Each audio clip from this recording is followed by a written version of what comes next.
It's been nearly a week and the state of Texas is still getting hammered by extremely cold weather. A third winter storm brought more ice to central Texas late last night and early this morning. Here's a live look at Loop 340 at Highway 6. You can see there the road has a thick layer of ice covering it, and drivers are of course taking it very slow as they travel. Millions are still without power. ERCOT and other power companies still have no idea when power will be restored. Our First Alert weather team has been tracking this storm. We'll get to them in just a moment, but first let's head out to Todd Unger. He's live outside braving the cold for us today. Todd, I was on my way here to work earlier and I noticed that the snow had frozen over, and I would say that the roads are much more worse today than they were yesterday. Naya, you're absolutely right. I definitely think that overnight freezing rain, the sleet, a little bit of snow, it all froze up early this morning. It has made driving conditions much more treacherous on this Wednesday. We're here at Bag Bay and Highway 6. Things are definitely passable here, so if you absolutely have to get out and you take it very slow, I think you can be okay. But the bottom line, the messaging remains the same. If you can stay home at all, try to do so at least I think until late tomorrow afternoon or into Friday. That's going to really be the time frame before some of this stuff starts to break up. I also want to mention that, hey, we're in the 6 o'clock hour here. Daylight is fading into blackness, and as we do get a little bit darker out, it's going to be far easier to see who still does have power and who doesn't have power. Some of those folks without power, thousands of them here in Central Texas, now going on 72 hours or even longer in some cases. Let's go ahead and bring in Chief Meteorologist Matt Hines and also Josh Johns. They have a closer look at the weather and also the power situation. And we have been tracking that, and we'll get to Josh here in just a second. Stay warm out there, Todd. Let's take a look at what's going on here. We do have a winter storm warning still in the dark. Meteorologist Josh Jones. Yeah, and we've got an update on ERCOT. That's the good news, man. I want to start with that. Go ahead and look at today's outlook. And I want to point out something really good here. Look at this little orange line. That's the... All right, Josh, thank you. The cities of Killeen and Wake are urging residents to conserve as much water as possible. Tonight, our Joe Lopez explains why it's so important to follow these warnings. Hey Naya, water is quickly becoming a valuable resource as many cities are almost out of it. Joel, thank you. Several other cities across Central Texas are also urging residents to conserve water. Harker Heights is asking residents to conserve for the next 24 to 48 hours. Fort Hood is also trying to reduce their water usage by 40%. Boil water notices have also been issued for different areas across Central Texas, including Killeen. You can find a full list at kxxv.com. Now, here's how you can conserve water. While you're home, turn off your faucet when you do things like brushing your teeth. Also, avoid running the dishwasher and washing machine. Don't store large amounts of water by filling bathtubs or other containers. This will cause other people to have water outages. If you are going to store water, though, you should store 1 gallon of water per person for the next 24 hours. If you're dripping faucets, drip the water into containers to prevent any waste. Utility companies, of course, they keep telling us how this is an unprecedented winter weather event, how bad they have it. But of course, they do provide a service that we all pay for. Tonight, 25 News investigates. Today, ERCOT officials providing yet another update on the power grid crisis. Of course, the big question remains the same. When will these outages finally end? The factors that will determine the time and date that we can get everyone back on service are really twofold. One is, and I know we've talked about this a lot as we've gone through this event, there was an enormous amount of electric generation, that is the supply side that provides the power into the equation, that was taken out of service by the storm, but also it had an impact on gas supply. So getting those resources back on the grid is the central solution to getting people their power back. The CEO going on to say that outages that began really around 1 a.m. Monday were necessary to prevent an even bigger statewide disaster.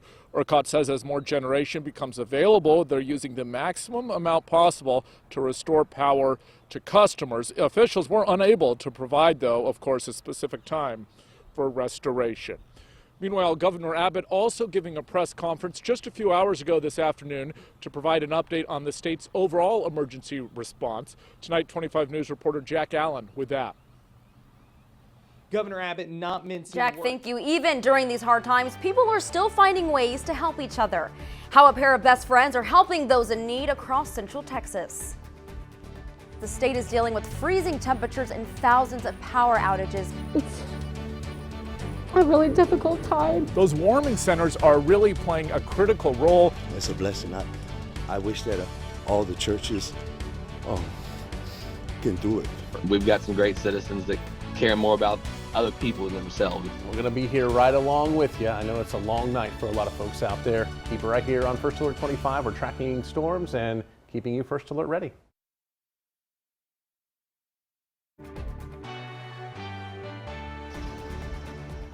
No heat, no water, bitter cold. Despite all of these extreme conditions that we've seen the past week, really, a lot of Central Texans are actually coming together to try and help their neighbors. Tonight, 25 News reporter Leah McNeil with the story.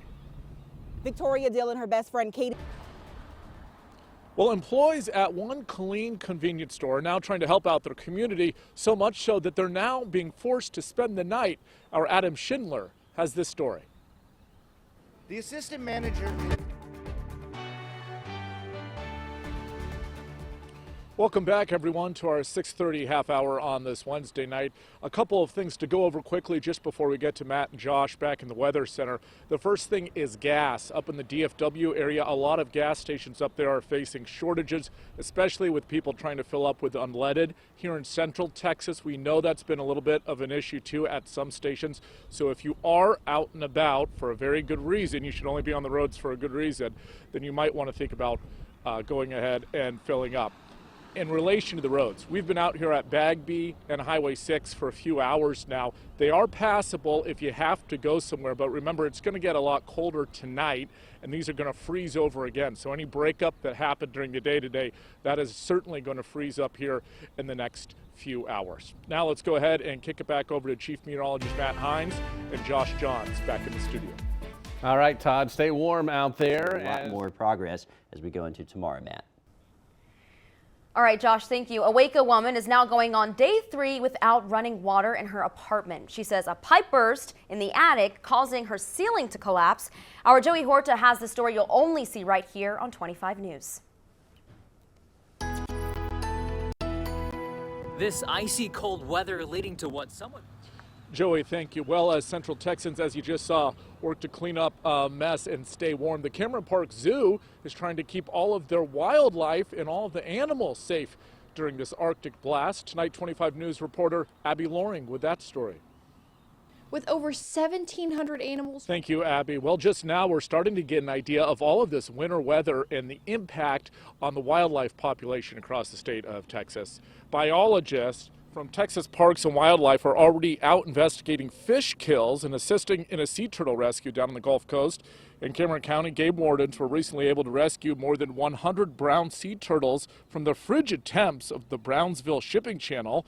One fishery specialist says they have seen 5 minor fish kills. Fish kill is usually a naturally occurring phenomenon. So in this case, it's because of the cold water that it actually kills the fish. We're seeing fish that are in ice. We're seeing fish that are frozen, so they're no longer alive.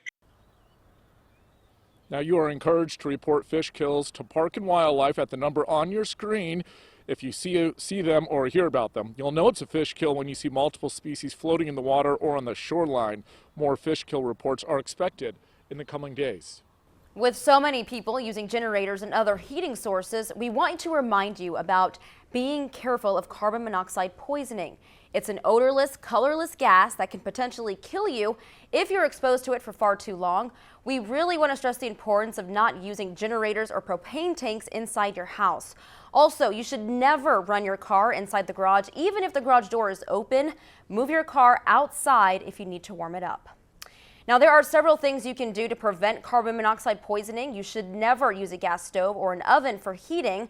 Again, do not use a generator inside your house, and if you do use one, keep it outside and keep it at least 20 feet away from any window or door.